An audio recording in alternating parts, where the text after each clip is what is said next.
అందరికీ శనార్థులు రాయమల్లు రాటాక్స్ లో ఇవాళ మనం మాట్లాడుకునే ముచ్చట ఏంటంటే ఇప్పుడు ప్రవస్తి అనే సింగర్ గురించి ఏదైతే ఉన్నదో చాలా సంచలనమైనటువంటి మాటలు మాట్లాడుకుంటా ఎప్పటికప్పుడు వీడియోని విడుదల చేస్తున్నది. ఆమెకు రిటర్న్ కౌంటరు ఎవరన్నా ఇప్పుడు నిన్నట్లా మనకు సునీత గారు కానీ లేకపోతే వేరే వాళ్ళకు అనుకూలమైనటువంటి కొంతమంది సింగర్స్ వాళ్ళని వెనకాలేసుకొచ్చే పని చేసిండ్రని చెప్పి కూడా మాటలు గట్టిగానే వినబడుతున్నాయి. అయితే కీరవాణి సార్ అసలు తోడు కాదు, చంద్రబాబు సార్ అసలు తోడు కాదు, మేము ఎంతో కష్టపడ్డాం, 5-6 ఏళ్ళు మేము కష్టపడితేనే మాకు ఈ రోజు పాడే అవకాశం వచ్చింది. 5-6 సంవత్సరాల నుంచి మేము ఎంతో ఓపిక పట్టి ఉన్నాం. ఆ మాత్రం ఓపిక లేకపోతే ఎట్లా? హెచ్చులు తగ్గులు అనేవి ఇండస్ట్రీలో ఖచ్చితంగా ఉంటాయి. వాటన్నిటిని మనం సమర్థవంతంగా ఎదుర్కొనాలి.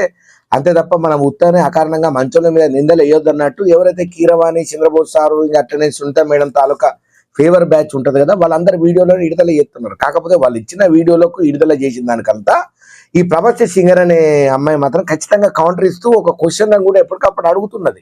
మీరు కాస్ట్యూమర్ దగ్గర ఎందుకట ప్రవర్తన చేసిను, మీరు ఆ రోజు ఎందుకు నన్ను అన్నారు, మీరు ఎందుకు నేను అడిగిన పాటను నాకు ఇవ్వకుండా వేరే వాళ్ళకు నేను చూస్ చేసుకున్న పాటను మీరు ఎందుకు ఇచ్చిళ్ళు, నేను ప్రాక్టీస్ చేసిన పాటను వద్దని మీరు ఎందుకు అంటున్నారు, మీరు ఎందుకు ఈ విధంగా ప్రవర్తన చేస్తున్నారు, నా మీద ఎందుకు అక్కసును కాకుతున్నారు, నేనేం తప్పు చేసినని నా క్వశ్చన్స్ కు ఆన్సర్ ఇవ్వమని చెప్పి ప్రపంచం చెప్తుంది. కాకపోతే ఏంటంటే అసలు సినిమా ఫీల్డ్లలో ఏమైతుందో ఎప్పుడు ఏం జరుగుతుందో ఎవరు చెప్పలేకుంటున్నారు. మొన్నటిదాకా డేవిడ్ వార్నర్ అని రాజేంద్ర ప్రసాద్ తాగొచ్చి అమరాబూతులు తిట్టిండని చెప్పి అది ఎంత రసాభాసగా అయింది. తర్వాత డేవిడ్ వార్నర్ తోటి నాకు మంచి క్లోజ్ ఉన్నది అని చెప్పి రాజేంద్ర ప్రసాద్ కప్పిపుచ్చుకునే ప్రయత్నం చేసినా కూడా జనాలు మాత్రం యాక్సెప్ట్ చేయలేదు. ఎందుకంటే జారిన మాట వదిలిన బాణం వెనకకు రాదంటారు కదా, అట్లనే ఇది కూడా ఇప్పుడు ఉన్నట్టుండి భారత తీయగ వైపు టర్న్ అయిపోయింది. ఎందుకంటే 1996లో భారత తీయగా ఫస్ట్ స్టార్ట్ చేసినప్పుడు రామోజీరావు గారు ఓ మంచి ప్రోగ్రాం చేద్దామని బాలు గారి మీద అభిప్రాయంతో అభిమానంతో వారిని ఒక ఆలోచన అడిగిందంట. ఏదైనా మంచి ప్రోగ్రాం చేద్దాం మీ తరపు నుంచి, మీరే దానికి మొత్తం వ్యవహారం చూసుకుంటే బాగుంటుంది అన్నప్పుడు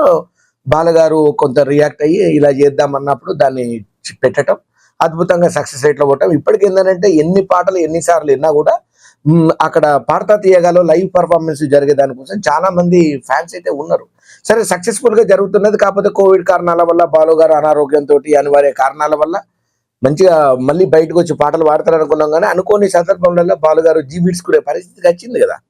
దాని తర్వాత నుంచి ఇక పాడతా తీయగా ఒక క్వశ్చన్ మార్క్ అయిపోయింది. ఎవరు ఈ పాడతా తీయగా రన్ చేస్తారు, ఎవరు చేయగలుగుతారు అనేది అన్నప్పుడు మళ్ళీ బాలుగారు వారసుడైనటువంటి ఎవరైతే ఎస్పి శరణ్ గారు ఉన్నారో ఆయనే హోస్ట్ గా చేసుకుంటా జడ్జిలు కిరవణ్ గారు, చంద్రబోస్ గారు, సునీత గారు. అయితే ఇప్పటి వరకు ఏ సింగర్లు రాలేదు. ఉన్నట్టుండి ప్రవస్తి అనే అమ్మాయి బహిరంగంగానే ఓపెన్ వచ్చి మిడ్డీలు వేయమంటారు, స్కట్లు వేయమంటారు, స్కిన్ షో చూపించమంటారు, చాలా హరాజ్మెంట్ ఉన్నది. వాళ్ళు మాట్లాడే పద్ధతిలో ఏకవచనం ఉంటుంది. మా పేరెంట్స్ ను కూడా సరైనటువంటి రెస్పెక్ట్ ఇయ్యరనంటే సునీత గారు కూడా ఒక వీడియో విడుదల చేసిళ్ళు. చూడమ్మా, నువ్వు చాలా చిన్నతనం నుంచి ఉన్నప్పటి నుంచి మేము నిన్ను ఆదుకున్నాము, నిన్ను దగ్గర తీసుకున్నాము, నీకు ముద్దు పెట్టినా, పాటలు నేర్పించినా, నువ్వు మంచి పొజిషన్ లో ఎదగాలని కోరుకున్న దాంట్లో మొట్టమొదటి వరుసలో నేనే ఉంటా. కానీ అటువంటిది నీ మీద అంత ప్రేమను పెంచుకున్నా మా మీద నువ్వు ఇట్లా చేసిన మాత్రము పద్ధతి కాదని చెప్పి ఇట్లా ఎవరికి దోషినట్టు వాళ్ళు పెడుతున్నారు. కాకపోతే కొంతమంది ఏమంటున్నారంటే కీరవాణి, చంద్రబోసు, సునీత గారులను ప్రసన్నం చేసుకునే బ్యాచ్ పక్క నుంచి ఆల్రెడీ వాళ్ళు వీడియోలు వదులుతున్నారు. పాపం ఏంటంటే ఈ అమ్మాయికి ఎవరు సపోర్ట్ వస్తలేరు. ఇప్పుడు ఏదైనా కూడా ఈ అమ్మాయి ఇంత బహిరంగంగా ఎలా రాగలుగుతుంది? ఆమెకి ఏదో ఒకటి ఇబ్బంది జరుగుతూనే కదా ఎంత బర్దాష్ అయ్యి ఎంత ఓపిక నశించి. చాలా మంది చెప్తున్నారు ఈ అమ్మాయి వచ్చి ఇప్పుడు గుడ్డ కలిసి ముఖం మీద ఎత్తున్నది, లేకపోతే వాళ్ళని అంటున్నది, వీళ్ళంటున్నది. ఎవరిదైనా కానీ ఎవరు పోయినా కూడా ఆ అమ్మాయికి ఒక ఏమంటారు దాన్ని ఫ్రస్ట్రేషన్స్ పీక్స్కి వెళ్తేనే కదా ఇట్లా వచ్చి బహిరంగంగా వీడియో పెడుతుంది. లేకపోతే ఏం అవసరం? అమ్మాయికి బంగారం లాంటి భవిష్యత్తు ఉన్నది. వీళ్ళనే సార్ మీ బాంచన్ మీ దొరలు సార్ మీరు ఎట్లా చెప్తే అట్టనే అన్నట్టు ఉంటే అమ్మాయికి పరిస్థితి ఇట్లా ఉండదు కదా, ఇంకా గొప్పగా ఉంటది కదా, అవమానాలు చిత్కారాలు అన్ని తీసుకున్నా. కాకపోతే కొంతమంది ఏమంటున్నారు ఈ అమ్మాయి కావాలనే పబ్లిసిటీ కోసం చేస్తుందని కొంతమంది అంటే, కొంతమంది ఏమంటున్నారు అరే ఇదేందయ్యా మీ పైత్యం. కాకపోతే ఎక్కడన్నా ఏదైనా అన్యాయం జరిగి ఏదైనా తప్పు జరిగినప్పుడు ఇది మాకు తప్పు జరిగిందని చెప్పడం కూడా తప్పేనా? చెప్పకపోతేనేమో ఎవడు చెప్పాడు వేస్ట్ గాలని అంటారు, పోనీ చెప్తేనేమో ఆ మీద పాపులారిటీ కోసం చేసిందని అంటారా? ఇదెక్కడన్నా మనకు జరిగింది అవతోళ్ళు ఎంత సెలబ్రేటా ఎంత పెద్ద అనేది మనకు అనవసరం. కానీ నాకు జరిగిన బాధను నేను వ్యక్తపరచుకోవద్దా? నాకు జరిగిన అవమానాన్ని నేను బయటకు వచ్చి చెప్పుకోవద్దా? ఇదెక్కడ డాక్టర్గా నేను అడిగిన క్వశ్చన్లకు సమాధానం చెప్పొచ్చు కదా. మరి ఆ అమ్మాయి అడుగుతున్నది కదా, ఎందుకు చెప్తలేరని చెప్పి కొంతమంది అంటున్నారు. ఇంకొంతమంది ఏమైనా కొండను ఢీ కొట్టినట్టే. ఎందుకంటే సినిమా రంగంలో ఉండాలంటే ఈ ముగ్గురు ఖచ్చితంగా వీళ్ళ వేలుముద్ర అయితే ఖచ్చితంగా ఉంటుంది ప్రతి సినిమాలో. వీళ్ళు చెప్తే శాసనం అనుకోండి ఇండస్ట్రీకి. కీరవాణి గారు అంటే ఆస్కార్ రేంజ్ అది మనం చెప్పలేము. ఇక రాజమౌళి గారు ఇదంతా వ్యవస్థ, సినిమా ఇండస్ట్రీ, కిరవాణి గారు ఒక మాట చెప్తే అది మనం చెప్పలేము. కాకపోతే గతంలో కూడా కిరవాణి గారి మీద చాలా రూమర్స్ వచ్చినాయి. మరి ఏమో కానీ మొత్తానికైతే పక్కకి వెళ్ళిపోయినాయి. మళ్ళీ ఇప్పుడు రీసెంట్గా ఇట్లాంటిది వచ్చినాయి. మొత్తం పాడతా తీయగా డైరెక్షన్ డిపార్ట్మెంట్ పైన కానీ, లేకపోతే ఆ జడ్జిల పైన కానీ, అలాగే యాంకర్ల పైన కానీ, హోస్ట్ల పైన కానీ గట్టిగానే వచ్చినాయి. మరి ఇప్పుడు ఈ ప్రవస్తి చేసిన దాని మీద మీ అభిప్రాయం ఏంటిది? అంటే ఏదైనా సమస్య జరిగినప్పుడు బహిరంగంగా వచ్చి మనం చెప్పుకోవటం అనేది కరెక్టా, లేకపోతే అలా చెప్పుకోకుండా సప్పుడుదాకా ఉండటం కరెక్టా?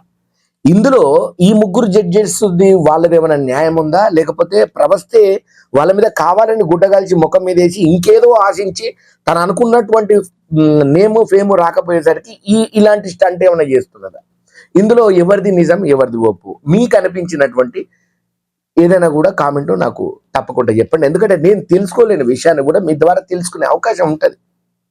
ఈ విషయం పక్కన పెడితే ఏదేమైనా కూడా ఇండస్ట్రీ అనేది చాలా అది ఏమైనా పైకి కనిపించేంత అందంగానైతే ఉండదు అనేది అందరికీ తెలిసిన విషయం. ప్రతి ఫీల్డ్లో అణచివేత 100% ఉంటుంది. మీరు ఎంత గొప్ప టాలెంటెడ్ అయినా ఎవడొకడు మనని దొక్కనిక మాత్రం ఒక్కడు కాదు 99% తొక్కనికనే చూస్తారు. 100%.